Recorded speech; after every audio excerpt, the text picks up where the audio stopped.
Talk Shoes. Recorded live. Hello and welcome to the Castle Dracula Horror Movie Podcast. On this podcast we talk about horror movies, vampire movies, and all-around awesomeness. And this week we discuss the 1988 Christmas classic, Scrooged. This is the movie that's bringing us to the end of our Christmas season, and we're going to bring in a new year very soon. Scrooged, starring Bill Murray. Bear in mind, if you haven't seen today's movie, we're going to be talking about it from the perspective of horror fans who have, so warning, spoilers ahead. I'm your host, Jason Henderson, author of the Alex Van Helsing adventure Triumph of Death in hardback and ebook, so look for that. With me are Tony Salvaggio, creator of the manga Psycom from Right Stuff and Tokyopop, and lead singer of the band Desert of Mars and bassist for the Japanese rock band Pocari Shred. Say hello, Tony. Hey. Hey. And Adam Foshko, covering for Drew, who couldn't be here, which breaks our heart because he wanted to talk about this movie.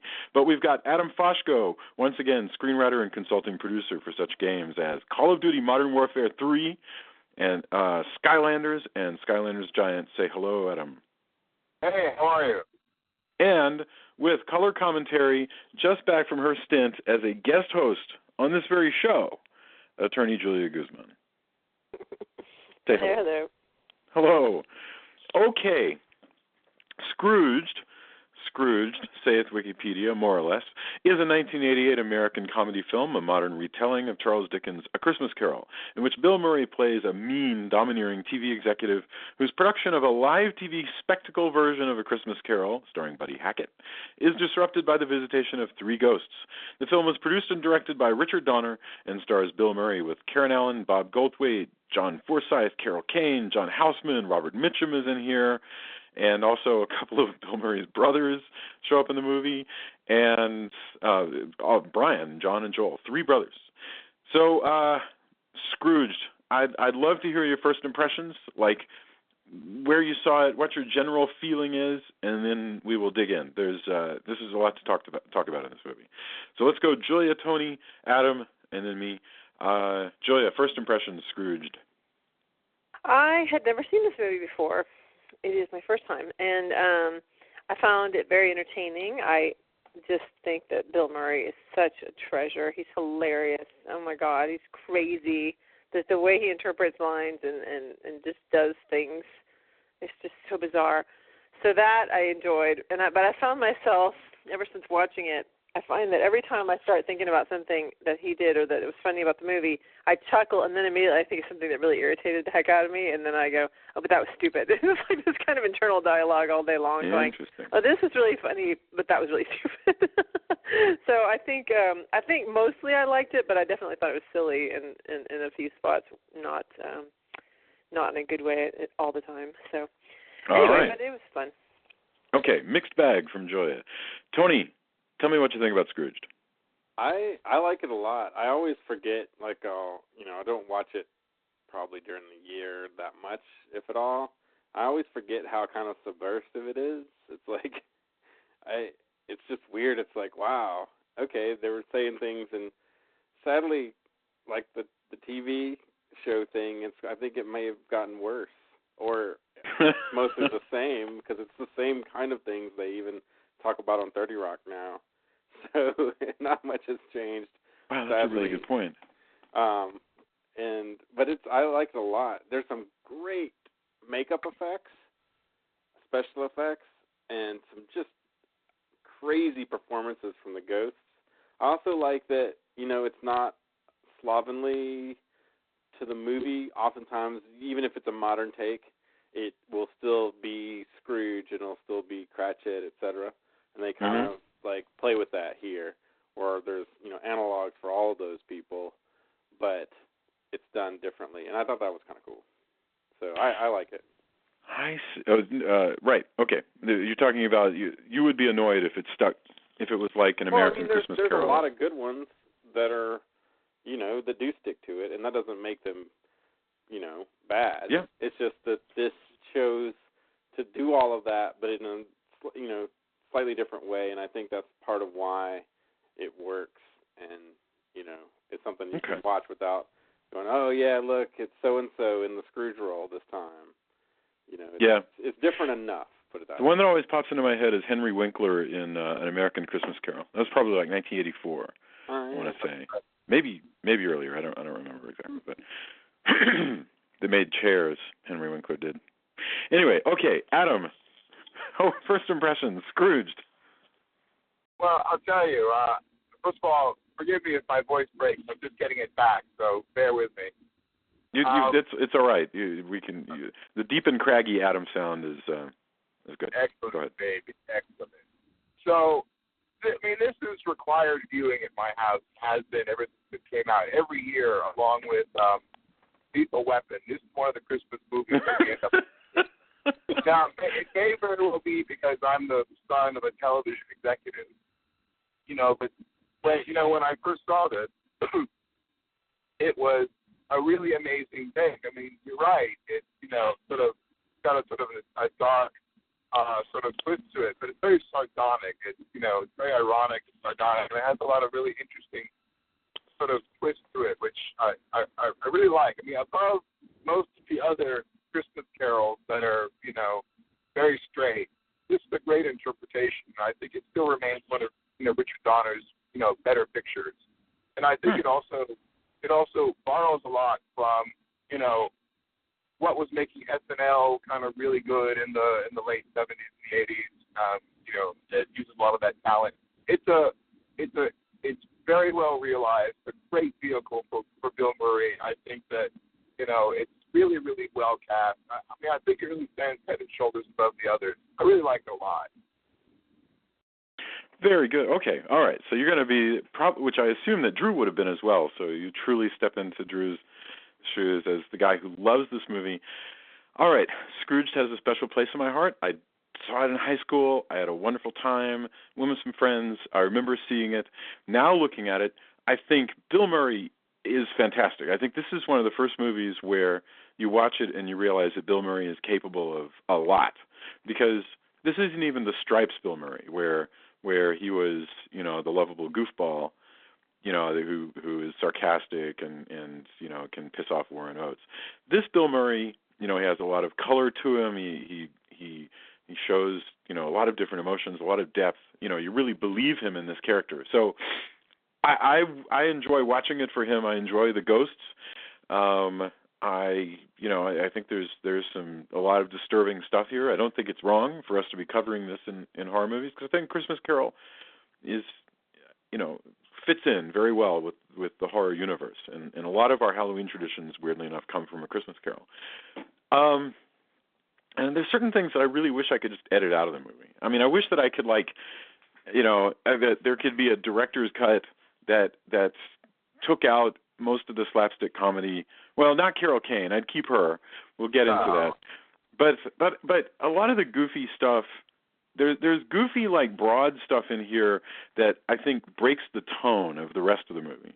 Where the movie will be fairly straight, and then something will happen that is totally more cartoony and then I'm not saying that I'd reject the movie because of that. But I really wish that I could just edit some of these things out, like the standards and practices woman who keeps getting attacked by stuff. Mm-hmm. But that's we'll get into all of that. So for me, it's uneven, but boy, I like this movie and I like seeing Bill Murray. So okay. In fact, let's go right into. I want to talk about a couple of things. This is a Christmas movie. This is the second year that we've done a Christmas movie. And I want to talk a little bit about the tone of this film and A Christmas Carol in general. Let me throw this out, and then I'll just seek your comments on it. For some reason, A Christmas Carol is deeply important to comedies. I mean, if you think of any sitcom you ever watched, anything, Family Ties jumps instantly to mind. I guarantee you, if Glee sticks around for another couple of years, there will be a Glee Christmas Carol.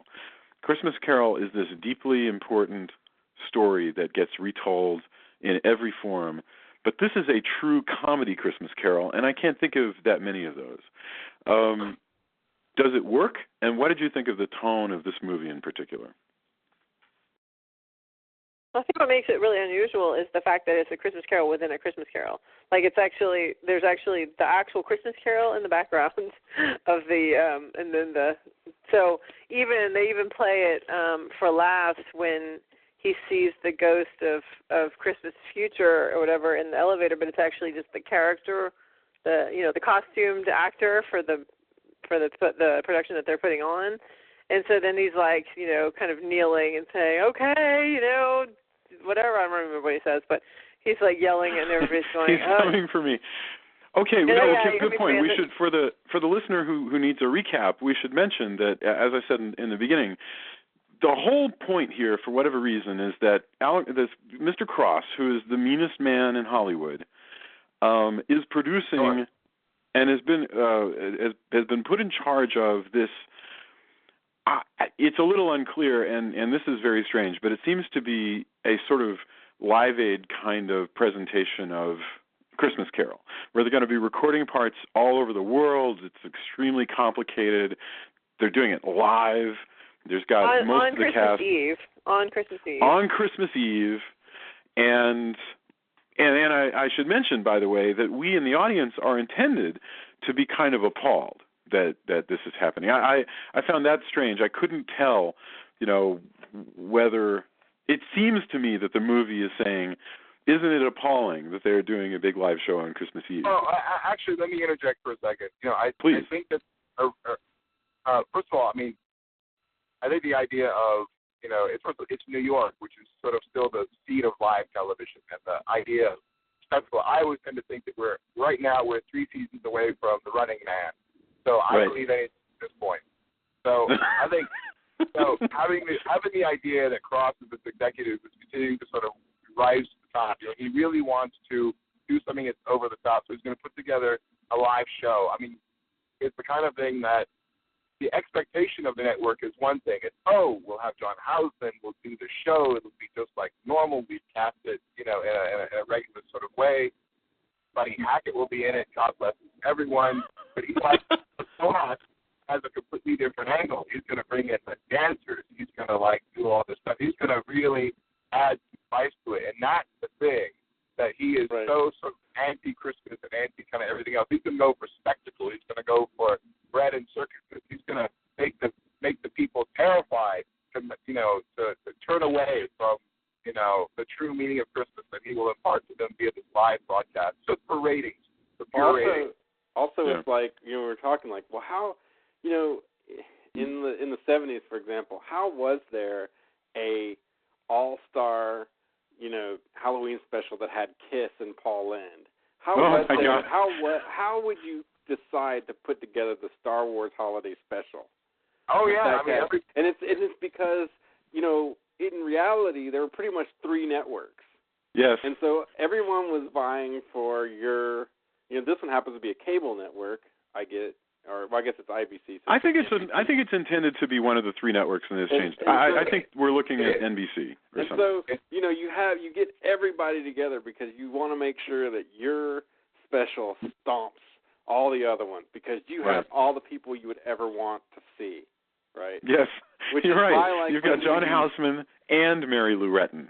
Right, and which is why, like the Star Wars Holiday Special, when you just hear the credits and Jefferson Starship, like, Art Carney, Art Carney, and how did this happen?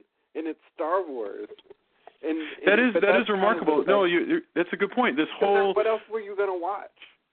This whole thing about the special. And that holiday specials had to be giant spectacles with lots of people, and there's like a little bit for everybody. So that's true, and I guess I was too hard on it. The fact is, we don't know what else would be part of this live presentation other than the actual telling of Christmas Carol that stars Buddy Hackett in a terrible Cockney accent. And I think that's a wonderful detail, by the way, that you've got because we watched Daughter of Dracula, where all these Hollywood actors are doing bad British accents, and that's so real. I love that notion that you'd have Buddy Hackett doing a bad Cockney accent. Which if you ever seen any kind of any of these kind of Hollywood, holiday specials, anything goes. Like you have seen. I mean, just look at whatever Triumph of the Super Friends or whatever that is. Yes. Oh dear Lord. Oh man, that's almost unwatchable. But that's the kind of thing. Like who can we put on here? What's the biggest spectacle? Oh, comedy. Let's have all the comedy. Yeah. We can't not have Rip Taylor and so-and-so and Buddy Hackett and whatever. And it would just be this pile of insanity. And all people have to show up. Yeah. Right. I mean, doesn't Rip Taylor actually show up in that and do some of his prop bits? I mean, probably. I don't even remember. It's so bad. But that's the idea of these, the fact, so when you watch it, actually the studio executives, even though Cross has kind of decided to take this to the next level and have people working on, New Year's Eve, Christmas Eve, it's the network is kind of the Scrooge, the actual Scrooge of it all, right? Yes. Like if anybody can be Scrooge, and I think a lot of network executives, no idea about your dad, Adam. I'm sorry. But I think a lot of network executives could benefit from a visit from the Ghosts of Christmas, whatever. Well, but what's interesting here is the only truly terrible thing that Bill Murray is doing are the promotions, which are scary, and a woman dies of a heart attack watching it, and he doesn't care. And that's one of the bits. He does not care. He thinks it's the most wonderful thing that ever happened. And that's one of the bits to show us that Bill Murray's a bad guy. They have like 3 things.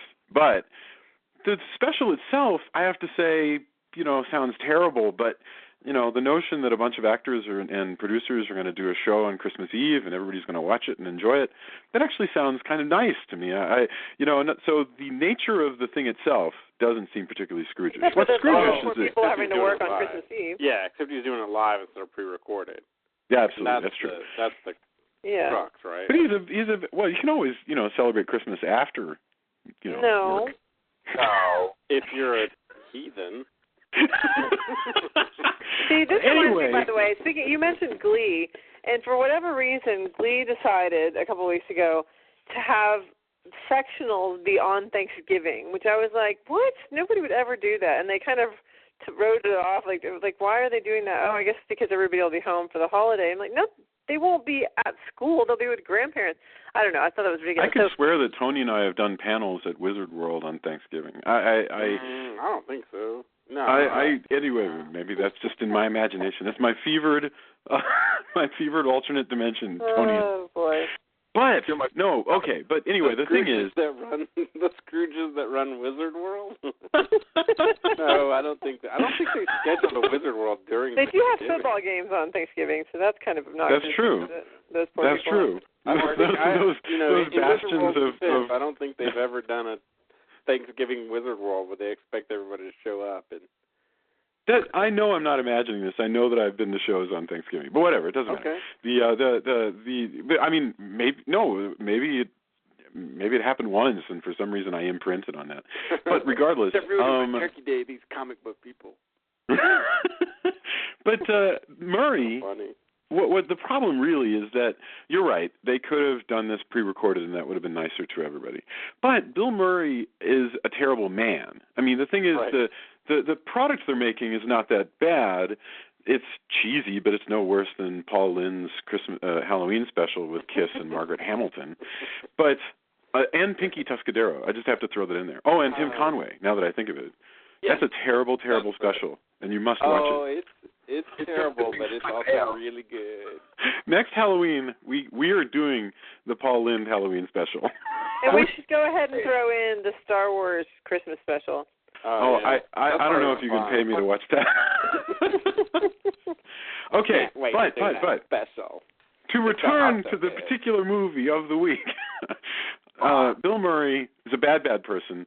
I think he does a bunch of shocking things in a row. We see him fire somebody because they disagree with his policy, although the fact of the matter is a studio executive firing a junior executive for disagreeing with him is not, I mean, he's a jerk, but it's not that unusual. And we've by now seen an awful lot of people escorted out of the building by security guards with boxes. So a lot of this, I think you're right, we've become inured to a lot of the horrors of Scrooge. But he tears down the child art. That shows that he's like crazy. I mean, nobody does that. And Alfre Woodard, who plays his long-suffering... And he tells her she can't go to the doctor with her son. Yes. Yeah. Late. No, that's true. So he is Scrooge. I mean, he earns his stripes. Scrooge, back in the version that I watched with Albert Finney the day before, they say, well, there's this reference to, but the poor people will die, and he goes, well, then let them die and get rid of the surplus population. He's just a cynical bad dude. So that's where we open with Bill Murray. But it's a comedy, so all these things. And this is one of the problems or interesting opportunities, depending on how you want to look at it, is that all these riffs, all these points are being hit, and yet they are also supposed to be funny. And I'm not being sarcastic. It's complicated for me. It's complicated to watch the guy be a jerk and also try to find the humor in it. Well, I mean, that's the difference between it being Bill Murray versus, I don't know, Rip Torn.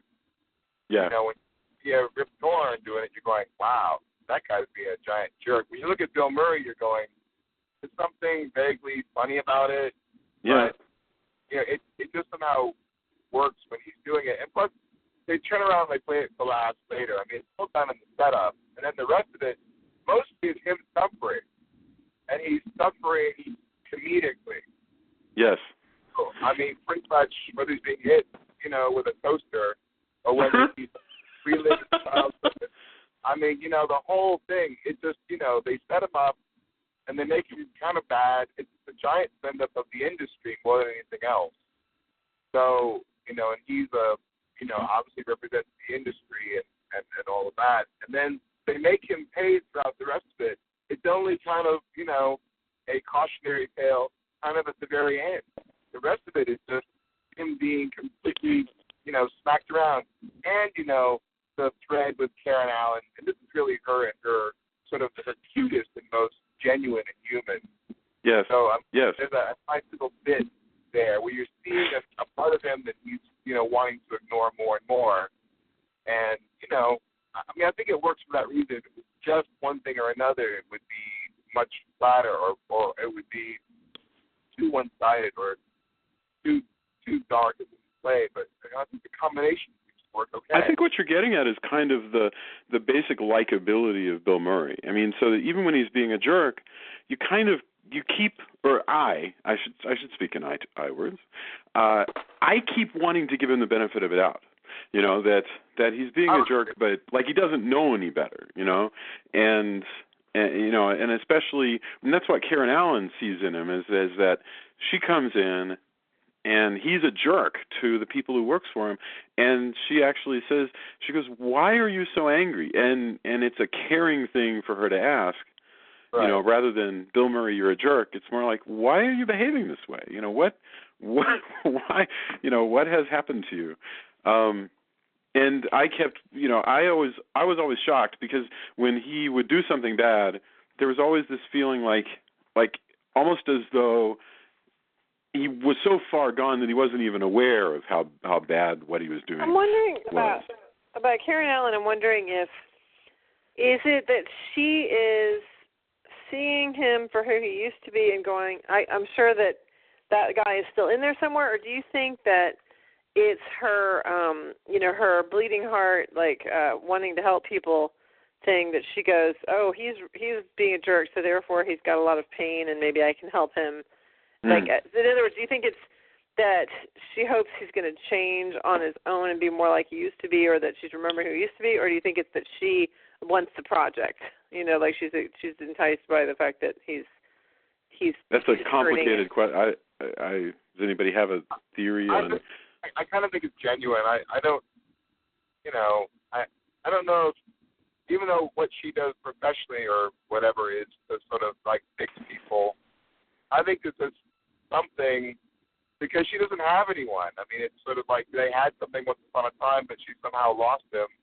I think it's a genuine sort of sense of what happened to you, not so much that she wants to fix him, but just that, she kind of remembers him as he was. And I don't know. I don't think wow. Something you just said actually made me realize that, in a sense, she's like Bagger Vance. I mean, in a sense, she's coming in. She's the person who's going to, except for Marley is the one who actually does this, but she's the person who should be there to say, you're just around the corner from a transformation, but you don't see it right now, but I see it in you. And that's only because we have this personal past. And then, of course, it's Marley who actually does that, who comes in and says, you will be visited by 3 ghosts.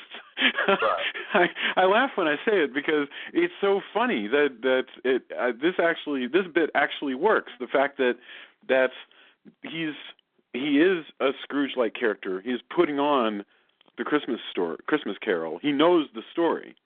He knows that what is going to happen.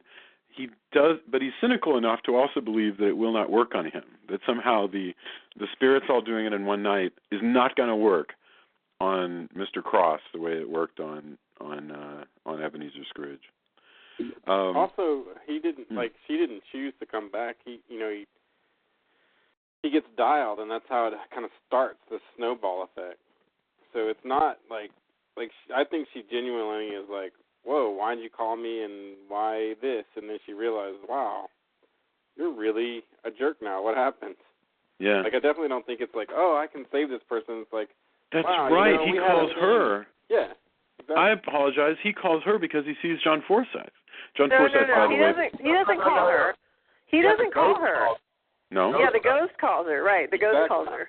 So it's not her like, oh, I need to save him. It's like, you called me, so I guess you want to talk again? Like, what, that kind of thing. No, but I don't mean that she wants to save him, from the beginning. I'm saying that she sticks around because she kind of wants to save him. In other words, she could have been like, well, you're being a jerk. I don't need this. She could be, but then evidently they had something, and so she's still kind of like, wow, how did, I knew we split. So obviously something happened. But how did you become this guy? What is wrong with you? And I get it. It's more, to me, it's more of that and less of the oh no, you can be what you used to be. You're the best. I can fix you. That never seems to come across. It's more of a pity. Okay, well, huh? I never got that impression. But she's unendingly generous to him. Yeah. I mean, in other words, he's a total jerk, and she keeps giving him chances. Yeah, because he's terrible. Yeah, he is truly terrible. Actually, his history, his Ghost of Christmas Past is way darker than any other one that I've seen. So let's talk about that. Let's get into it. And there's something I wanted to mention about the scrape 'em off scene later on, where he uses the phrase scrape 'em off. But yeah, let's talk about the coming of the ghosts. So the first ghost is David Johansen as a cigar-chomping taxi driver who takes him back to the 50s. And I should mention, by the way, that this is a young Scrooge. This is unusually, Bill Murray, Scrooge is usually like a septuagenarian. And in this case, Bill Murray is probably in his late 30s or something. So we're not going very far back. And they go back to when he's a kid. And, Tony, go ahead and tell us about the dismalness. Well, his parents, he gets I think a veal for Christmas. His parents are obviously in a rut. I don't know, just all of it's just pretty bleak. As they go through, it's not the same Christmas Past you might have seen. It's very bleak. And it really kind of, at that point is where you can choose to go, wow, maybe he didn't even have a chance. But obviously there's a point in time where he was nice before he became, the guy. Except for that, there's one person who had the same no chance that Bill Murray had in this movie. Right, his brother. And that's his brother. Right. Who probably carries the same scars, but has not been damaged in the way that Bill Murray has. Well, we don't know what happened. We don't know what happened when he was little because, I don't know. Did they show a scene with the two brothers getting no. dissed by the dad? Because because she's pregnant with the little brother whenever we see that thing about the veal. Right. Yes. So we don't really know what the younger brother's child. By the way, is that's like. Bill Murray's brother, Brian Doyle Murray of SCTV. Oh yeah, all three of his brothers are in this movie. Yes. Yes. So I don't know if you got one. we go back to 57, yeah, and it's a dismal little house, and dig this, you know, and I only am thinking of this because I just watched Christmas Carol right before this. You know, traditionally you've got Ebenezer young and working in the counting house, and he's slowly overtaken by the love of money, which is the one thing that's a great comfort to him. Even though there are other comforts, money is the greatest comfort to him. Here it's TV. I actually found that kind of charming, you know. That's I mean, terrible and awful, but nevertheless, his dad is a jerk. His mom is distant and trying her best. You know, she's sweet to him, but it's a sad little life. But he's got TV, and he becomes fixated on television. And what do you know? He becomes a television executive. That's brilliant, and it's a wonderful updating of Ebenezer Scrooge, I think. Sure. So, all right. Yes, we're still in the past. We zip from Brian Doyle Murray as the jerky dad who isn't even aware that it's Christmas and gives his son, a bunch of pounds of veal or whatever. And then we go forward to the 60s when Bill Murray hooks up with Karen Allen, and they're both bleeding heart liberals, and they have a cute. Well, they have a meet cute, and we see Bill Murray in quote-unquote 60s hair, which is crazy. It's not remotely 60s hair. It's actually kind of 80s Kenny G mullet hair, really. Mm-hmm. But, does anybody have any comments on the 60s period, the quote-unquote 60s of the movie? Well, first of all, he should have been... I mean, given his age, he should have been a teenager at that point. So this is what I mean when I say that there's some silly things in there where I'm just like, this is ridiculous. I mean, he couldn't have possibly been that age, and because at least with with Scrooge, they will actually make the character age. Like they'll age the actor in the present day so that you can so that he seems to have been a lot younger when he's his own age. You know. But, actually, they did that actually because Albert Finney was 34, and they just had him look like a 7-year-old. But that's not the only one. I mean, they've done it with a lot of movies where the Scrooge is older. I mean, than Bill Murray. But the thing is, they wanted to have their cake and eat it too in this movie. They wanted him to be a plausible romantic lead still, and also have him be in the present day, you know, and also have him be a plausible professional age, old enough to have a job. In the past, and so they, for him to have had this romance. So rather than age the characters, him and Heather Allen, in the present day, they just have to age them both, and then they have this huge time span of like 20 years or so. That kind of annoyed me. I was just like, it was. Just I have to say that never dawned on me until just now that the age didn't make sense. That never ever dawned on me. But I see the point. Adam, were you going to say something? No, I mean I never really had a problem with it before either. It seemed like it was. I'm not saying that it's not right. I think Joy is raising it, but never dawned on me that if he's 10 or so in 57, then in 69 he should be 22, right? No, but it's not that 69 is the problem. It's that 80 whatever is the problem. Like he shouldn't. If he's the age he is in 69. Because what age is he in? 88, so it'd be 20 years later. So if he goes 22, so 42, it's not inconceivable he could be where he is at 42 years old. No, you're right. He just didn't look 22 in the older scenes. I think that's probably a problem.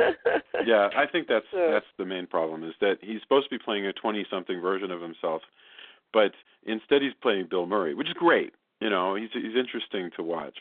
You know, but I was curious. I went and looked for pictures of Bill Murray in 1969, and he had this groovy, long mustache and shoulder-length hair, and you know, as one did, you know, and so I think I would have been happy. That would have been cool. I wish they had put him in like the flowy locks and the groovy mustache.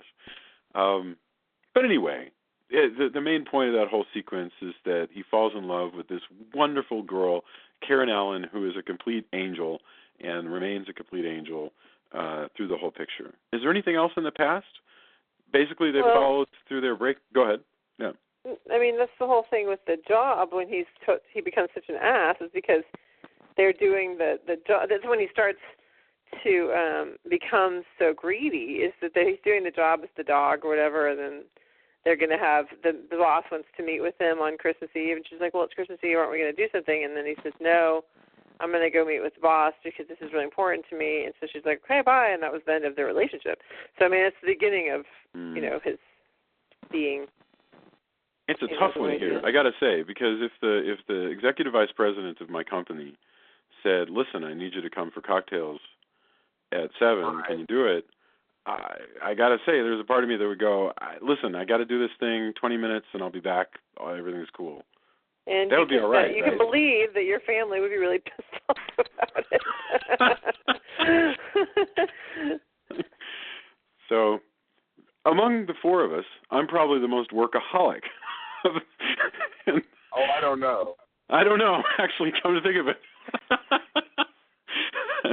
But no, so I don't know if that's actually true. The fact of the matter is, if it actually happened, I probably would figure out a way to beg out. But in my mind, I felt great sympathy for him. I can't tell. Just like burning buildings and would you run in? I have no idea what I would do here.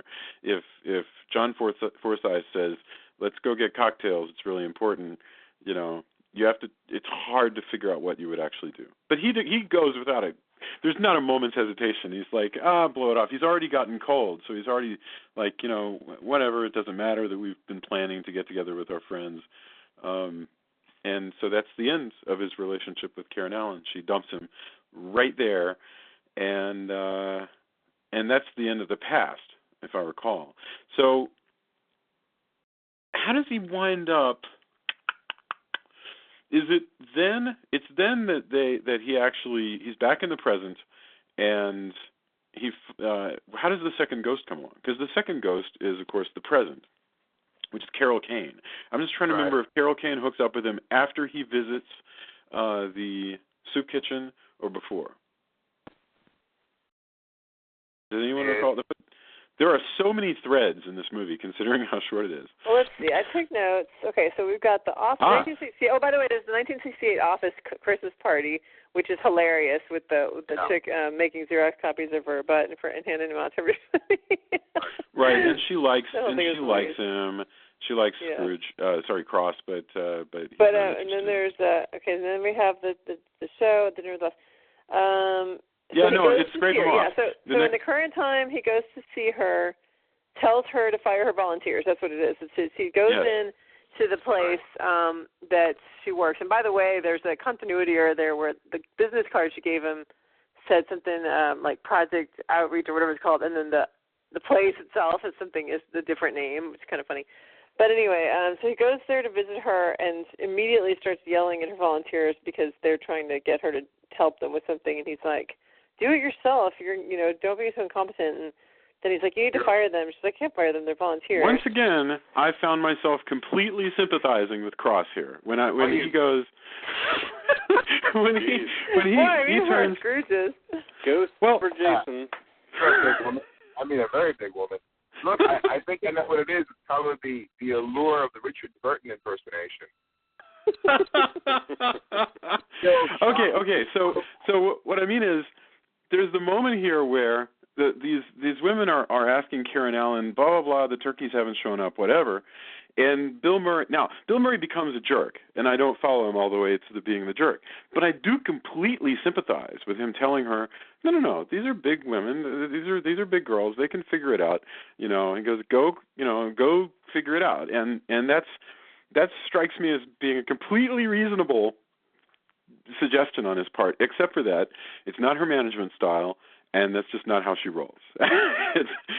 She's probably, he should beware getting involved with her, by the way, because I think she's probably a complete codependent who will control. Oh my gosh. So the poor woman is like, these ladies don't know where the fuses are, and so they're supposed to fire them because they don't know. No, he shouldn't say fire them. I think that's totally wrong. But I think she should empower them to know where the fuses are. Well, but you got to show them. They're volunteers. They've probably only been there a couple of times. Anyway, Absolutely, I think you're wrong. you're right. Well, So well that's what I Julia, think. if Jason starts acting weird and seeing ghosts, you know that not Exactly. only he's perfectly all right Tony. with working the Tony, 24th, and you know he's always calling fire for the everybody. ghosts anyway. Oh, yeah, so there you go. He's He always might just summoning get them. 3. You'll be lucky if he only gets the 3. Yeah. But Yeah. Michael J. Pollard is in here. He's you know, he plays one of the. I mean, this is really wonderful actually because we get a glimmer of a nicer, sweeter Bill Murray. This is the most real Bill Murray is. I think this is when the movie is. This is probably my favorite scene in the whole movie is Bill Murray here because he's a jerk to those ladies and he says that terrible thing. He goes scrape them off and that. But I got to say that's the moment when he seems the most human, when he seems the most like a literally real person. Is that because you believe this guy means it when he says people are going to use you, scrape them off, Claire. You know, and he's wrong, but you believe him, and then. He nevertheless is goaded into doing a Richard Burton impression for these crazy homeless guys, and and there's weird references like I just wondered when the guy's on fire and he says something about I thought you were Richard Pryor, and you go who's gonna get like wow we got it. We get it, but future viewers, that's going to be really specific. I mean, it's like watching really old SNL now. No, yes. When I was a kid, you know, SNL from when I was a kid, and there's certain things where I'm just like, I get the reference, but I don't know how that's really super funny. Because the audience is laughing, and you're just like, So I think I remember laughing like constantly. When I saw this movie in the movie theater in 1988, I remember laughing constantly. No, it's good. It was just funny. Like I'm like, wow, that is a reference that. Do you think that was in the script? I wonder if that line was even there because it's such a great throwaway line. It sounds improvised.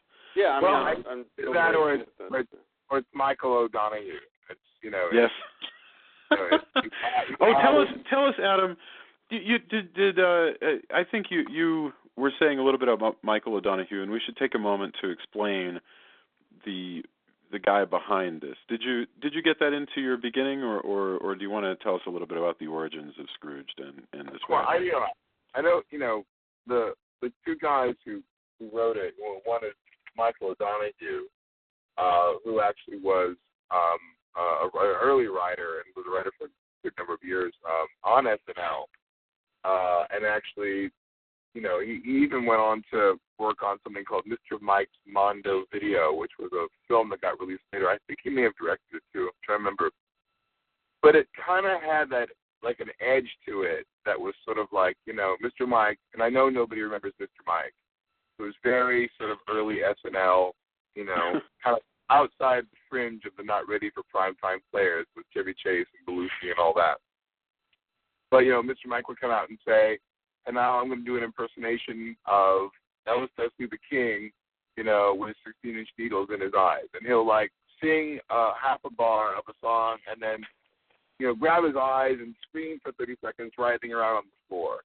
I mean, this is the kind of stuff that he would come up with. And I think there are bits and pieces like that. So actually, when I hear a line like, oh, I thought you were Richard Pryor, it wouldn't shock me if that kind of came from him, maybe sort of written in. I could be entirely wrong. But he was one of the writers, and Mitch Glazer, who's actually on a show now called Magic City. But I imagine it was shaped a lot also by Murray, as they were sort of doing this, and Richard Donner for that matter. But I'm sure, I don't know how much it was impressed. I don't have a copy of the script. I'd like to find one. But, I'm sure we can arrange that. I mean, there's bound to be a script laying around somewhere.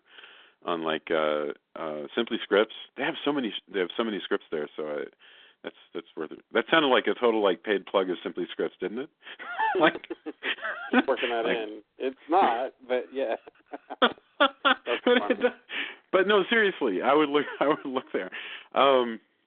Yeah. So you have this writer who clearly his deep need to keep dragging things extremely dark is felt here. You kind of think if not for him, this would probably be a much fluffier, lighter movie, which might not be remembered as well. Because part of what makes this movie memorable is the darkness of it. And Well, like I say, in the homeless shelter scene, Bill Murray is dark, but he seems like a very real person to me. You know, I believe that a lot. Well, I made some of the choices about like makeup effects, like when he's visited by the guy who's, like Cratchit, he's decayed. I mean, some of the best zombie effects. Marley, yes. Yeah, I mean Marley is like, that's right. Yeah, it's John Forsythe. Like he's scary. Like that makeup effect is awesome. And he's fantastic. Christmas Future, he pulls it back and there's like the souls inside it as well as. See, but that was super cheesy. I mean, I just didn't like that at all, especially because at the end they play it for laughs and they're like, oh, well, now we're having fun in here.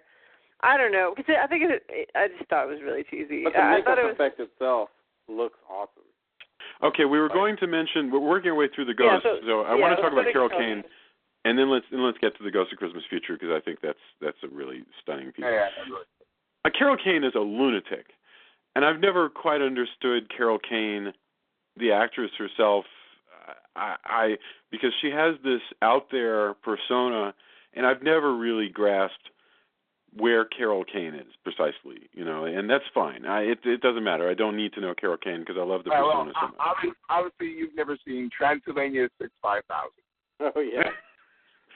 No, it's a good point. Oh yeah, or Taxi for that matter. Or Taxi, yeah. Well, now but that's what I'm saying. She's got that persona. No, I know Carol Kane. I mean, yeah, I've seen Carol Kane. But what I mean is that crazy Carol Kane persona with the weird accents and the weird voice and the everything about her, the little girliness, all the Cupid doll stuff is odd. I mean, she's an odd actress, and I've never seen her be straight. Of course, unless When a Stranger Calls, and I got to go back and look at When a Stranger Calls and see how straight she is in it. So I have no idea where the real Carol is underneath this character that we've seen in Taxi and Transylvania 65000 and here and I don't know, and Princess Bride and wherever else you want to find her. Right. But anyway, she's well used here in the same sense that Bobcat Goldthwait is a lunatic, and I don't know where the real Bob is under there. Well, he's still coming off of his accent or a version of his accent from Police Academy. Yes. Yeah, very much. Like, he's still, I mean, because, you look at interviews now, I mean, you can tell that was just a thing. Yeah, it's just, well, I'd love to see a straight Bobcat. But anyway. Actually, we just used it in Skylanders Giants, and I got to tell you, it's, I was amazed. It's the straight Bobcat Pop Fizz in Skylanders Giants. Wow, okay. But he's not that, like, that was a thing that he developed, and he's kind of lost it over the years because it's, that was a character. And then why would you keep doing that bit? And he's still, that was his thing at the time, and he's still, like, it's toned down, but it's still that way, and I think that was kind of interesting, like, hey, look, he's still got a little of it, but they've definitely told him, like, well, you can't be quite as spastic. Yes. Yeah. Yeah. Not like Crazy from the Heat or whatever it was. Yeah, exactly. But it's an interesting character too that he plays. Not just the way he does it, but the fact that this guy is like such a nice, wonderful guy when he's at the office, and then because he gets fired, it's like that falling. What's up? Is that Falling Down with Michael Douglas? Falling Down. Yes. He just ends. Yeah, where he just completely falls off the deep end because of every single thing that can go wrong goes wrong, and he gets left by his wife and everything. So now he shows up at the guy's door with a shotgun, and he's like, trying to kill him. I'm surprised that hasn't happened in the games industry. I'm always for shocked. Shipping your game and working 80 hours a week for 6 months to a year. Hey, do you remember that guy who busted a stress ball, Tony, and it shot chalk all over the place? Oh, I don't even want to. He might hunt us down. Yeah, don't mention him by name. That's. Yeah. Well, do you remember that guy Oh, by the way, he held a knife to another friend of mine at another point in time, totally separate from that. So there you go. Oh my God, really? Yeah. But, I remember that same company. That there was this one guy that nobody liked, and he collected Slinkies, and so he came in one day and they had hung like Slinkies, like 100 Slinkies from his ceiling. No. You forget. They, as a prank, they glued his Slinkies to his desk. Ah, yes. Not understanding that was one of the worst things ever. And he went to the producer and was like, "How could somebody be a monster and do this?" Like, that's like I a so Jim upset thing. that, like, so in order to be like, "Whoa, dude, we did not know the Slinky was your best friend." When they hung Slinkies, just like, here's 1 million Slinkies. Please be wow, cool. that story is so much sweeter now that I know how it actually works. Well, yeah. Well, no, there's bullying and there's redemption. That's Yeah. Well, they did it as a goodwill gesture because, what started the prank, like, all right, guys, who glued the Slinky to my desk? This is like, it became, how could anyone be so cruel? And you're like, and then everybody was like, wow, I didn't, Okay, well, as much fun as this is. Yeah, but I'm surprised that, there aren't more Bobcat Goldthwait. Yes, there are plenty. I mean, there was just that this past week. There's plenty of people who go crazy and do. Yeah, crimes but the games industry has a regular layoff cycle of.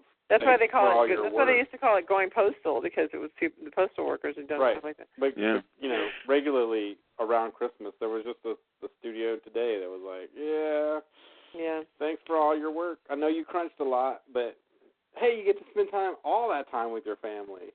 And for those of you who don't know, crunch refers to strange schedules in the game industry where you basically are just working. You're working 7 days a week. You're working at least 80 hours a week. Sometimes and I've had 120, and almost always because some jerk up above you has overpromised everything, and that's usually how it happens. And we're all intimately familiar with that. And you get fired because your game shipped, and they decided they didn't have any more projects for you. Hooray. Yes. Okay, so let's get back on topic. Ghost of Christmas Future. The Ghost of Christmas Future is, in this case, I don't even know how to. It's death with a TV screen. But before you even get to the Ghost of Christmas Future, there's a couple of important things. There's the homeless guy who freezes to death, which I was really sad to learn is not going to be undone in any new reality. Yes. Because I thought that he would be undone. Maybe it is, though, because, I mean, no, the spirits do not reset the night. No, he becomes like Carol Kane. He becomes like a, Anyway, so that makes me sad. And then there's the, of course, the woman getting injured all the time on sets. Like you said, the lady with the. But if you work in television or anything, standards and practices. You want those people to be somehow.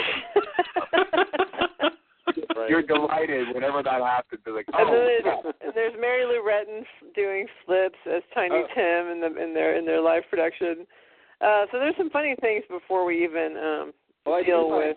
I do like her always hitting, even though it's slapstick. I love her always hitting Bill Murray and saying, hey, well, the president, there can be a lot of pain in the president.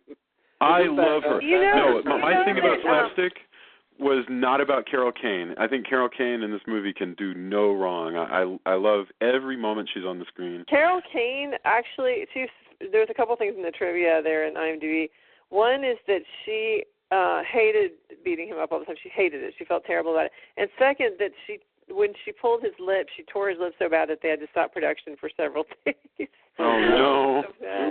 Oh, that's hilarious. Well, I mean, it's Richard Donner, right, whose direction was Skipper, hit him harder with the hat. It was like Gilligan's Island. So there is some of that still coming through here. Yeah. Wow. No, I love her. I couldn't stop laughing at how crazy she was. It's a wonderful idea for the Ghost of Christmas Present, because the Ghost of Christmas Present is always exuberant. And in this case, she's just exuberantly abusive. But in a weird, crazy, it's impossible to explain. She's a manic pixie. I mean, like a genuine manic pixie. But she says, she has a line where she says sometimes it's pain. It's yes. Like she's showing him hey, you don't get to just hang out and have people go through you. Yes. I'm going to put you through some stuff. Even though it's done very broadly, I thought that was kind of clever, because usually it's no, don't show me this, and it's more than that. It's I'm Yeah. gonna, No, you're knock you absolutely right. downstairs and really cause some actual genuine pain. And that's actually like kind of a cool take. You're absolutely right, because again, I watched Scrooge and I love that movie so much, and it's played all straight like that, where Albert Finney says, "Spirit, take me away from here. I would not see any more of this." And with Carol Kane, she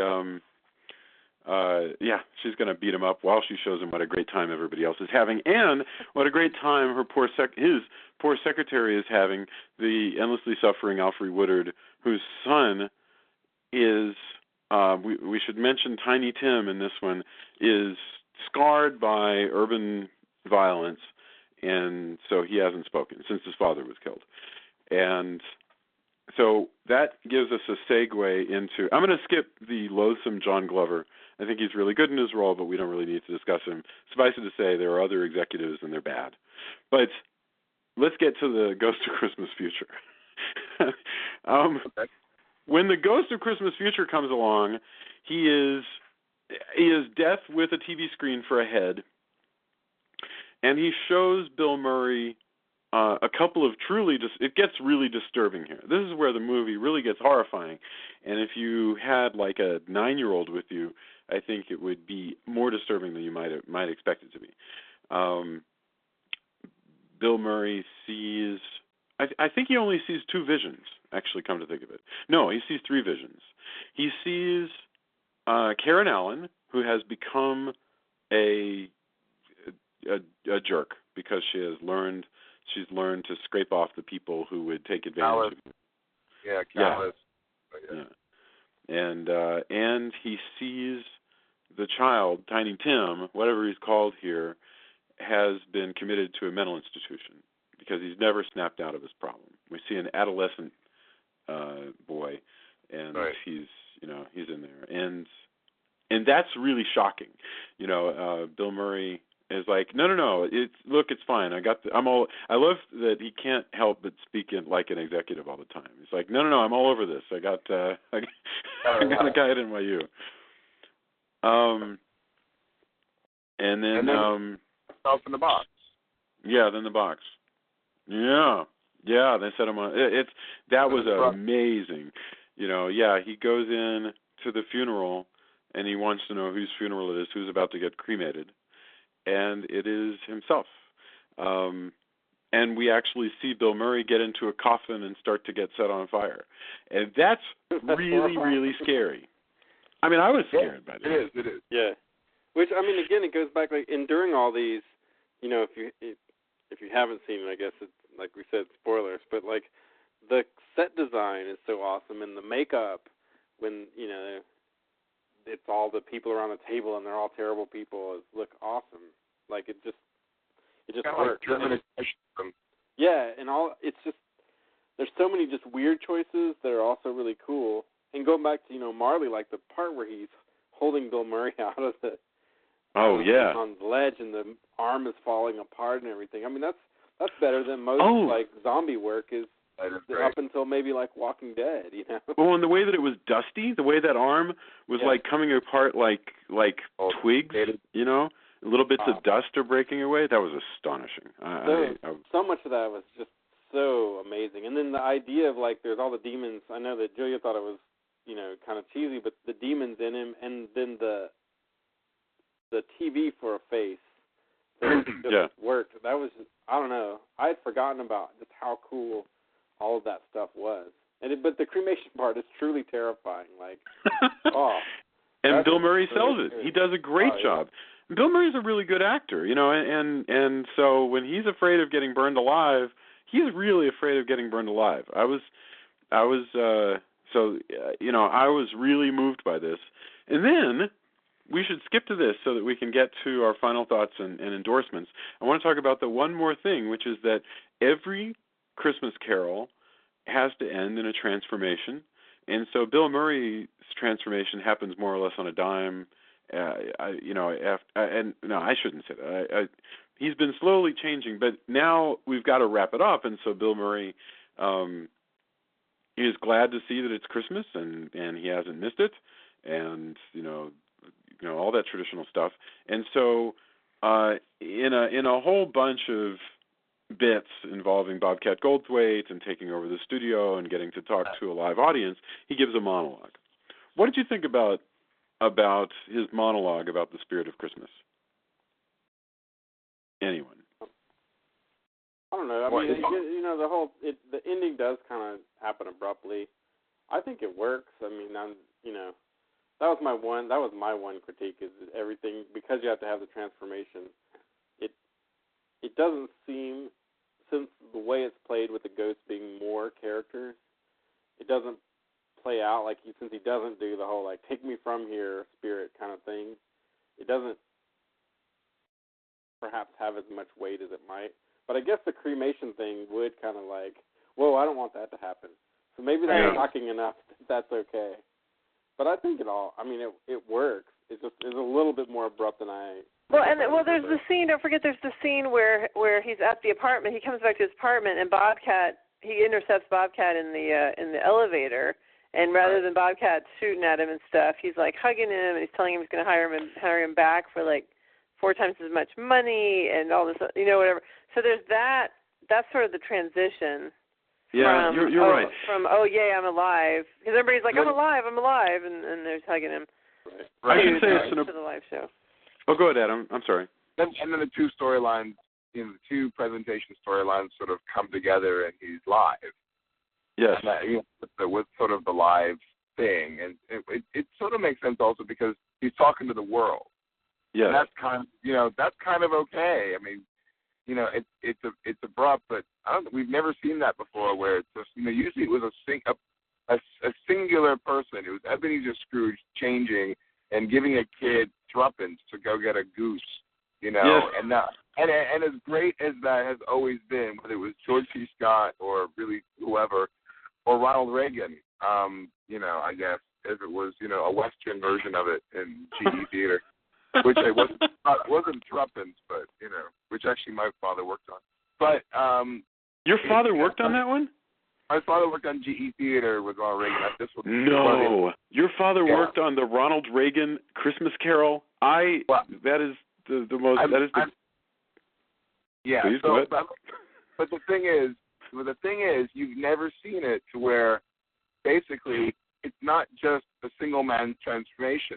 What's happened is a man has been transformed, but he's now basically extending that transformation via global satellite to 3 continents.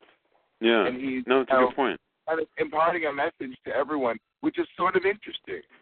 It's wonderful. I should say I apologize for painting this the wrong way because I thought it was abrupt.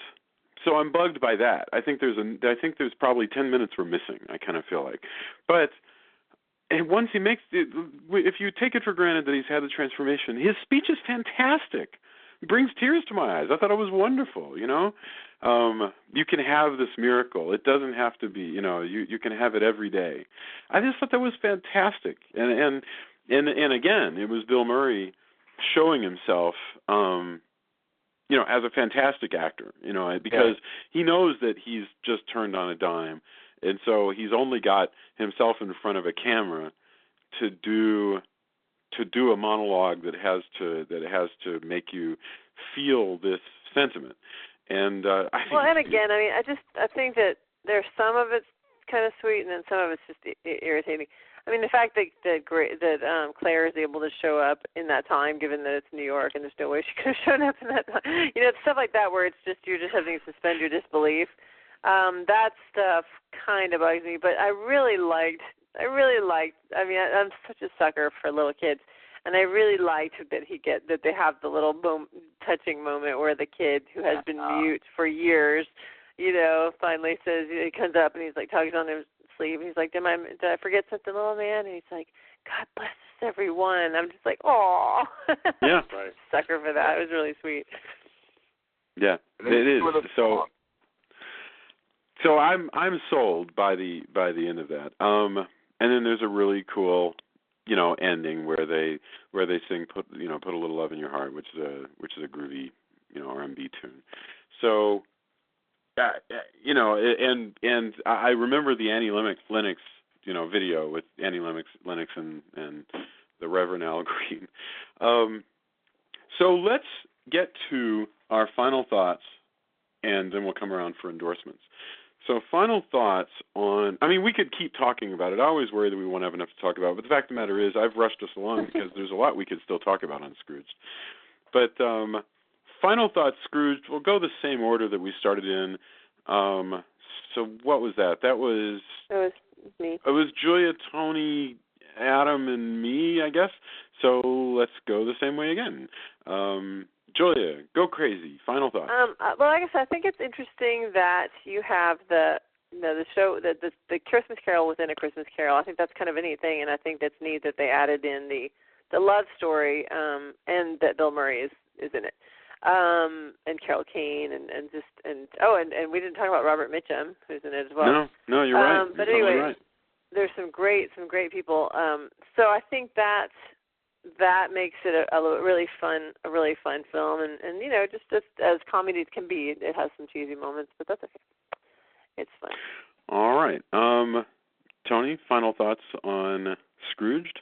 I really like it. It's definitely in my rotation every year to watch, along with a few others that tend to be maybe even in some ways darker, but also, I don't know. I like to mix it up with this one, but I always forget, like I said, how subversive it is. And just this time, I really was like, "Wow, there's so much cool special effects that I'd forgotten about." So that really is what stuck with me. But yeah, it's definitely gets played at least once a year, if not more. And Bill Murray's excellent. Like the whole cast. I mean, it's a really good ensemble cast. You're constantly going, "Oh, look, you know, them too. Okay, that's cool." So just worked for me. Very cool. Adam, any final thoughts on Scrooged? Well, I mean, like you guys, it's definitely part of my rotation. You know, if you think about what we were saying earlier, that you know that there once upon a time, you know, was this approach that television studios, live TV studios would have, where they would try and get as many people on, as many stars on a comedy variety hour or something. You know, in a lot of ways, what's interesting is they packed a lot of stars into this movie. A lot of people you didn't really sort of expect to all be in it, and it's Christmas, and you sort of like getting a really awesome variety show, like a Christmas Carol variety show that you would see on TV, but now it's like in the theater. It's just, you know, so many people are packed in this. They didn't have to put so many people in. It was the same sort of idea. So the fact that, you know, you had, and now we're going to bring in John Houseman, who's going to wear some headphones and go, what? You know, it's all this stuff. Robert Mitchum, who you don't expect, and all these great people, and John Forsythe. There's so many people packed into this film, and I mean, I think it's really well orchestrated. And I think that's one of the reasons why this film, unlike so many others, I think, still really holds up. You can watch it now and go, you know, I don't really feel like that it was made that long ago, and that it no longer applies. You know, I think you can look at pictures that were made in the 80s, the early 80s, and you know, they really kind of show the time. They, you know, they're a product of that time and generation. This, I think, still works, not necessarily because you know, that I'm remembering it fondly, but because, you know, for some reason this is sort of, I think the way that it was made and the fact that, you know, Bill Murray is remarkably watchable. I think it just sort of makes it, and it is a classic story retold in a way that still seems interesting. It sort of is an evergreen picture. So I'm still just a big fan of it. And the fact that it's a blend of so many different elements, whether it's, you know, it's slapstick, there are heartfelt moments, there's like a love story, there's a genuine sweetness to it, as well as sort of a dark, sardonic tone and sort of unrelenting tone and a complete send-up of the television, the live television industry. I mean, there's so many different things to hang on to that whether you're an insider or an outsider, it's just there's so many things to sort of hang on to. I love it. You know, until you talked about that at length, Adam, it never occurred to me how meta all of this is. That, you know, minus a couple of elements, minus maybe Richard Donner, who knows, this this is very much like a TV, and these are my final thoughts. In a sense, this is like a supercharged, better, more expensive attempt at any number of television versions of A Christmas Carol, as you might see. You know, on HBO, you've got the rich little Christmas Carol, and here you've got one where Scrooge is a TV executive. And I agree. I think by happy accident, there's a lot here. For horror fans, there are some really nice, frightening moments, and we could go on at length, and maybe we will next year, on the importance of the Christmas Carol and horror in general. Chains and ghosts come from that, but there were parts of it that I thought I would have cut out, but I get it now. I've been transformed by you three spirits. And I get it now. I don't know if I will make it part of my yearly rotation, but like Scrooge and like a couple of other things, but because I don't think I've seen this since it came out. But I was really pleased. I think as our end of the year, our last episode of the entire year, I think this is a really great one to go out on. And if the Mayan calendar is the end of the world, then it'll be our last episode ever. That's true. That's a really good point. And I should mention, before we do our endorsements, I should mention that we will be back in January. We're just going to take a break of a couple of weeks while everybody, eateth of the turkey and the potato skins and whatever else money is for Christmas. I don't know. No potato skins. Do you? I don't know. This is a Henderson thing. Don't I don't know. I spent my Christmases at Bennigan's. Don't get me wrong. And the hot wings. All right. So anyway, final endorsements. Let's go back around because I have to find my notes on what my endorsement was, and if I can't find one, I will make one up. But yes, Julia, do you have any endorsements this week? I endorse The World Not Ending. I endorse actually reading like stuff about the Mayan calendar that's not depressing and is actually quite interesting. Yeah, let me say right out, I endorse reading anything that is not deeply, deeply depressing right now. Yeah. I think that's a really good point. Okay. Tony, do you have any endorsements?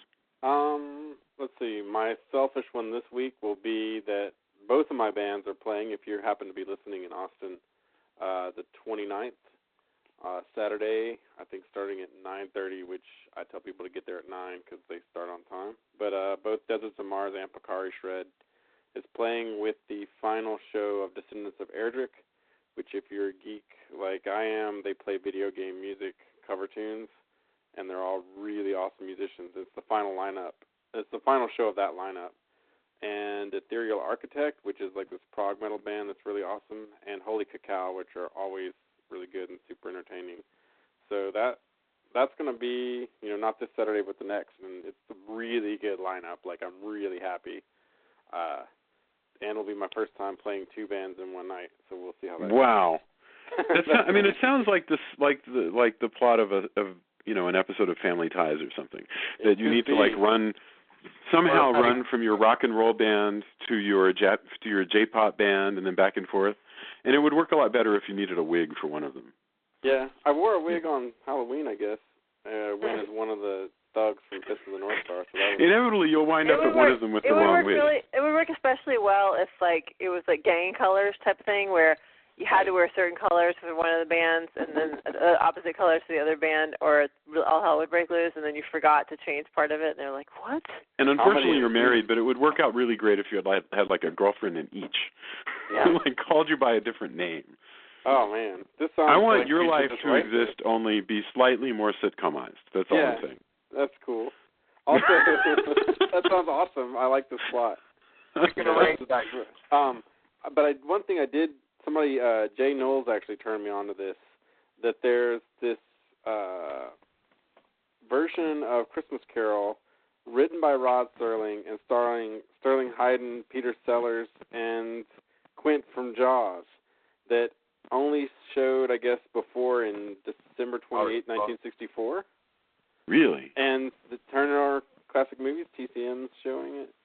And wow. they're showing it again. So I am trying to find somebody with a DVR so I can try to catch this since I don't have cable. That sounds but it's fantastic. showing again on the 22nd at 3:15 Central Standard Time. So look it up on TCM. A Rod Serling, like, Christmas Carol? This sounds great. I just found a reference to it, yes. A Carol for Another Christmas. I have to see this, and so I'm recommending, since it was recommended by Jay, who has really good taste, that... Yeah. Not me, Jay, but Jay Knowles, who's a collector extraordinaire and fine American. Yeah. So that's true. He's great. All right. Adam, any endorsements? Actually, I have three. Okay. So the first one is actually when I drifted through. Just ran through Austin, Texas, not too long ago. I picked up a book there called Fallen Superheroes. It's sort of a coffee table book of kind of these really interesting sort of pictures done in sort of the David LaChapelle style of sort of these superheroes who are sort of kind of at the nadir of their sort of awesomeness. And some of it was shot in Austin. There's some locations and houses and things, and some friends of mine have a house that is sort of in it. It's pretty great, but I picked it up while I was there, on Amazon or something like that. It's actually a very, very cool book, Fallen Superheroes. The second one is a Norman Corwin radio show, which got actually adapted into television, called The Plot to Overthrow Christmas. If you guys haven't seen or heard this, it's a great show that was put together by a man named Norman Corwin, who was a giant in radio and in early television. Plot to Overthrow Christmas. And it's, if you like Scrooged, it's from a different time, but it's interesting. It's another sort of, it's another take, not exactly on A Christmas Carol, but sort of on the transformative nature of Christmas, and it's very cool. It has all kinds of people in it. The Devil, Simon Legree. It's got just a cavalcade of people in it, and I'd seen and heard it now many years ago, and it's actually very cool. So if you get a chance, check that out. And the third thing is actually the second season of Homeland. Liking it. All right. Wow. And I have yet to watch a single episode of Homeland. I know I'm missing out. I just I get intimidated once something starts and it's been going for like a year. I always feel like it's too late for me, and I have yet to watch The Wire.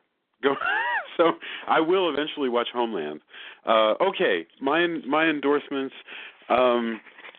First off, speaking of Bill Murray is playing FDR in Hyde Park on the Hudson, and apparently he's fantastic. I'm not sure if that's opened wide yet, but apparently Bill Murray is just a killer Franklin Delano Roosevelt.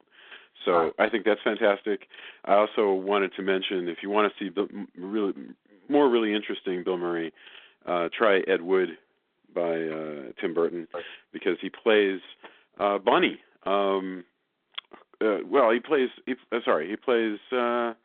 He's Criswell, I suppose.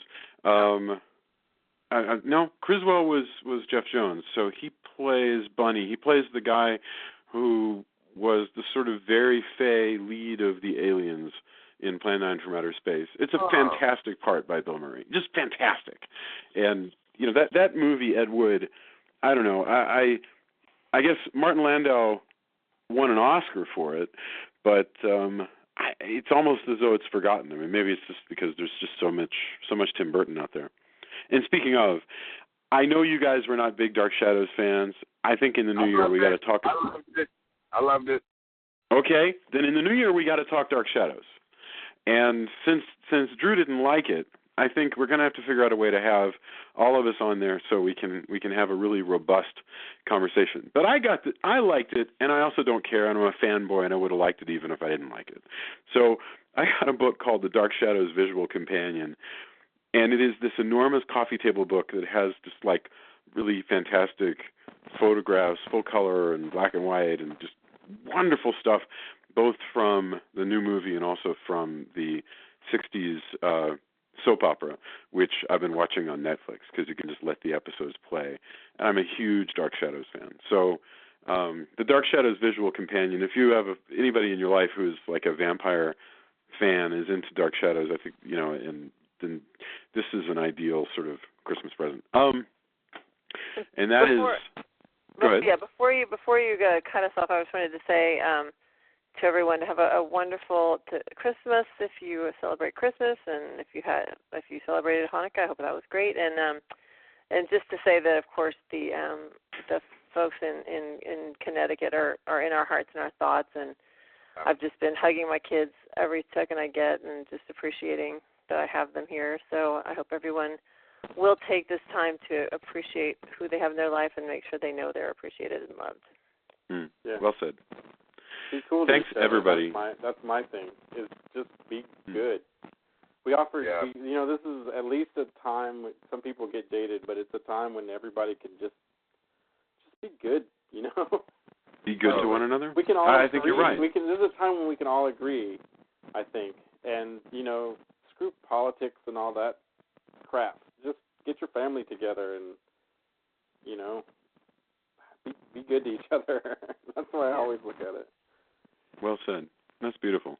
Well, I've been so happy holidays, and this has been just such a wonderful experience this year. We've done an awful lot, and since we came back in the summer, we've done almost consistently every week a show on Mondays. Although we've lightened up during the holidays, and we're going to be doing it again when the new year comes, and it's just been so wonderful. So Merry Christmas to everybody, and thank you. And Drew, when you're back for the next episode, I know you love this movie, so I'm sorry we didn't get a chance to talk about it with you, but happy holidays, and I'm glad you were a part of the team. And if anybody else wants to say anything, speak now, or we will let the good people go. Merry Christmas, you guys. Yeah, Merry Christmas. Happy Happy New Year. Bye. Oh, yeah. Bye. Bye.